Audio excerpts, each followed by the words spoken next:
पाक ने अरब के कबाइल के अंदर उसी तरह की मिसाल इरशाद फरमाई और इरशाद फरमाया फकाना तौबा कौसैनी औ अदना। अल्लाह पाक ने इरशाद फरमाया मेरे और मेरे हबीब के दरमियान इतना ही फासला रह गया था जितना दो कमानों के दरमियान होता है, बल्कि इससे भी कम फासला रह गया था। अरब के कबाइल जब आपस में लड़ पड़ते तो उनकी सुलह होती, तो अब उनका तरीकाकार ये था कि वो जो कमाने थी ना, कमान के अंदर रख के तो तीर चलाया जाता है, कमाने दो तीर एक, जब वो तीर जोड़कर चलाते तो लोगों को बताते थे एक कौम का दुश्मन अब दूसरी कौम का दुश्मन होगा,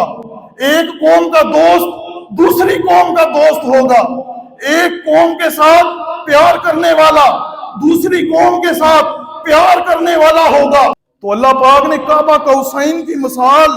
बयान करके लोगों को बता दिया जो मेरे हबीब का दुश्मन वो मेरा दुश्मन, जो मेरे हबीब का दोस्त वो मेरा दोस्त, जो मेरे हबीब से प्यार करने वाला वो मुझसे प्यार करने वाला। लोग अगर कौमां आपस में मिलके काबा कौसैन कर लेंदियां सी ते अल्लाह पाक ने फिर मिसाल भी उस तरह की बयान की कि यह काबा कौसैन हो गया जे मेरा ते मेरे हबीब दा,